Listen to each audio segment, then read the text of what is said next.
my grandma. She basically raised me after my dad. And then she...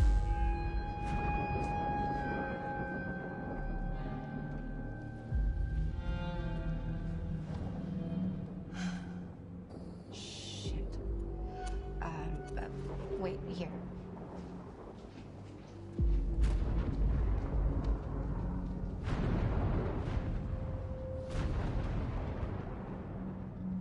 All right, so dig this. You got your new job working at the local mortuary.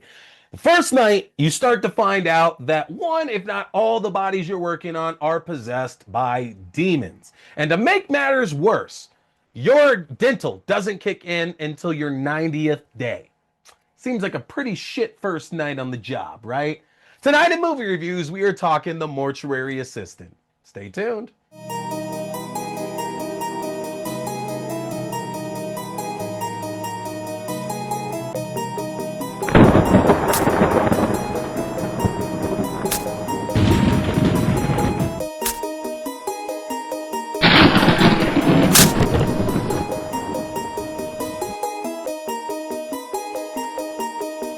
Hey, what's going on, scary movie people? Welcome to the show. I appreciate you tuning in for another brand new review.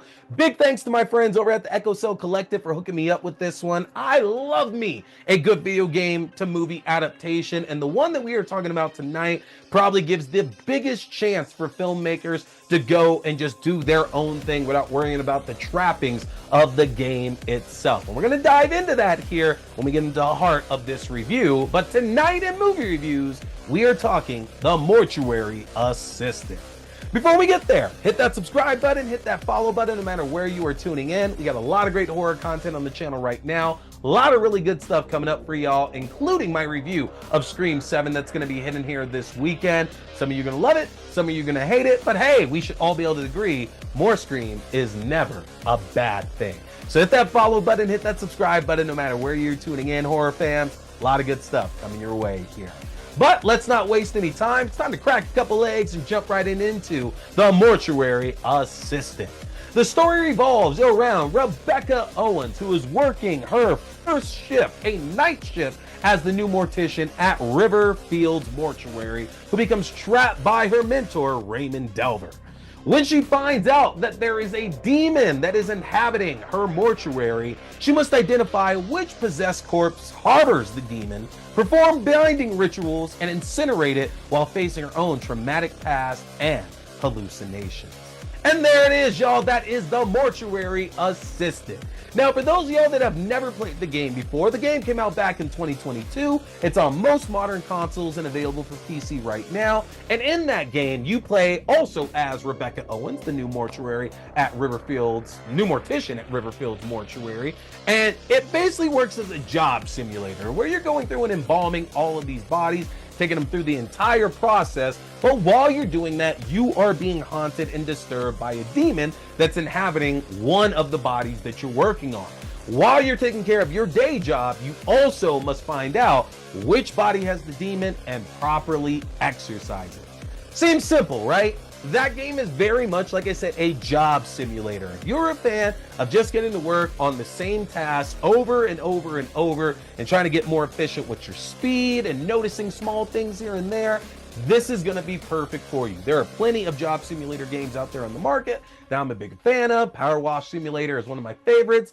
The only catch with this one is it's scary as shit, man. Like, seriously, you're going to be sitting there doing all these tasks and jobs and paying attention to your work like you should be because you're collecting a paycheck, and out the corner of your eye, while you're sticking stuff in there, but, oh, hey, that's a demon right there. There's a demon peeking out around the shelf, staring right at me. Let me go walk up to you. Nope, demon's gone now. All right, cool. We're going to go on and start putting in the embalming liquid in there. And why is there a casket standing face up there in the doorway at me right now? Nope, not going to catch me on that. Let me type my stuff into the computer. Oh, that is a demon on the ceiling right now. No, thank you. I quit. That is the job. That is the game. And for $25, I think that's what I purchased it for.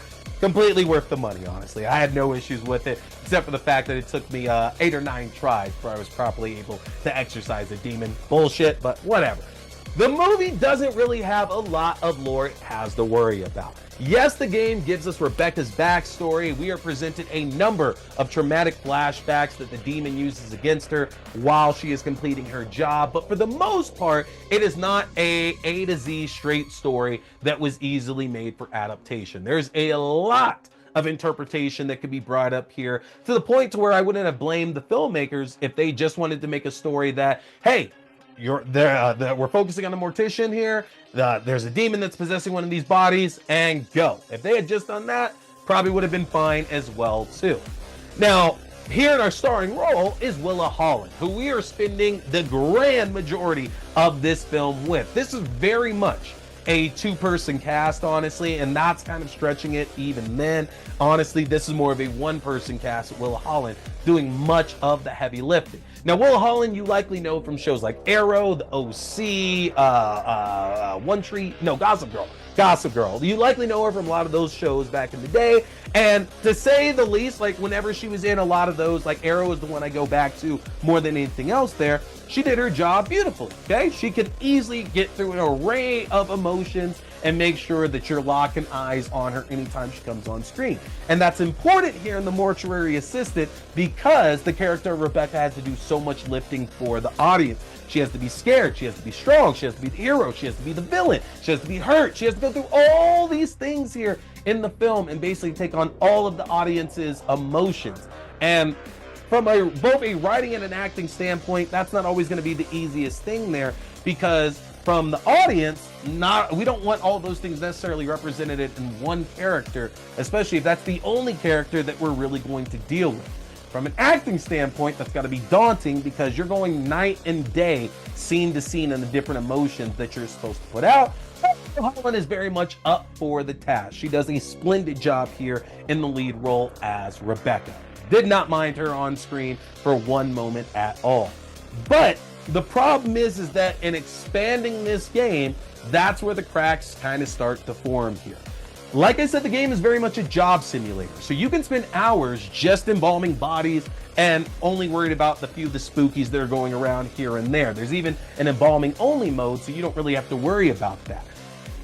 The movie can't really do that. The movie can't present like somebody embalming bodies for 90 minutes and expect that alone to be interesting, okay? It didn't work with the autopsy of Jane Doe. It's not gonna work here. It's not a knock against the autopsy of Jane Doe here, though I will say there's a lot of connected tissue between that movie and this game movie as well too. So if you've seen that, you should absolutely see this one.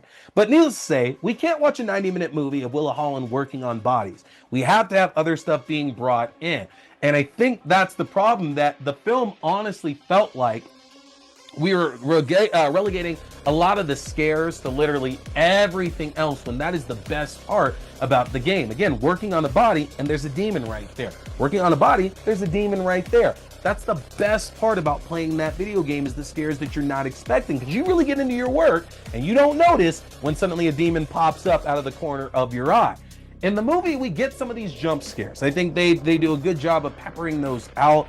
But at the same time, I think the bigger problem is that they just didn't capitalize on the mundaneness of the game itself and how it's so scary because it is so mundane. And you add those scares in when simple stuff is happening. We didn't get a lot of that, so the movie is amped up. And it has to be, obviously, because this is coming out to theaters. So obviously you want your crowd there in the audience to get really scared, to jump, to laugh, to scream, whatever the case is. And I just don't know if that's going to be the case here for this. I think if somebody's coming into this completely unaware of the game, then there's a good chance they don't know what to expect, and these scares are going to play a little bit more effectively. But I do feel if you're a fan of the game itself and you kind of know what scares you in there, this is not going to be as effective as doing that.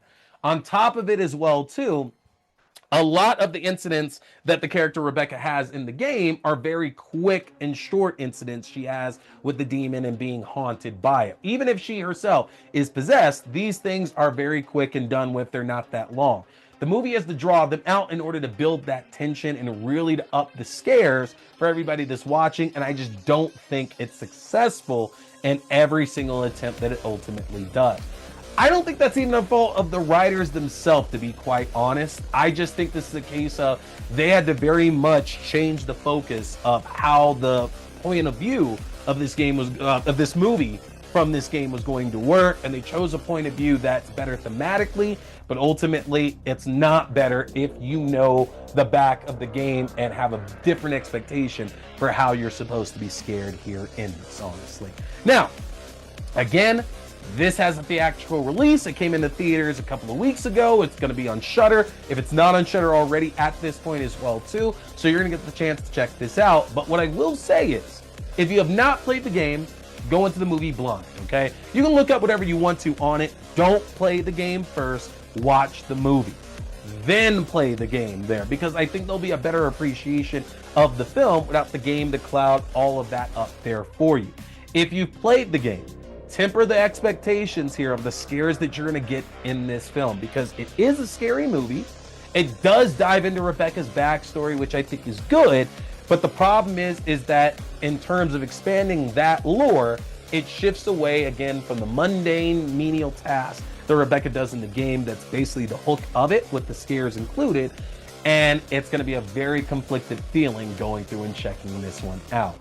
So ultimately, I have the Mortuary Assistant rated at a 3 out of 5. I think that there was a lot to enjoy here. Willa Holland is always great on screen. There is some good scares in this one for sure. And because the lore of the game is not so strict, it did allow the filmmakers to take a different point of view and what to present here in the film itself. But to detract from that, though, it ultimately isn't as scary as it really should be. We lose a lot of the really good jump scares that make the game work really well. And somehow losing the mundane tasks that we do in the game version, losing that here in the film honestly takes away from the tension that could be present in a lot of other places. So make of that what you will. I'm curious, for those of y'all who have played the game here, tell me in the comment section if I'm crazy. Is the hook of it here doing the actual embalming itself, or are you more partial to the scares that are featured in it? And ultimately, do you think that the film, had it focused more on those mundane tasks, would have been more of a success? Let me know that in the comment section. I'm always curious to talk to y'all and hear what y'all are thinking about this one. And of course, get subscribed to my channel, which is easy to do by going to my link tree at linktr.ee/tscarymovie. Give you access to the video versions of the show, audio versions, my TikTok, my Letterboxd, my Twitch page for gaming, my Fangoria 20% discount.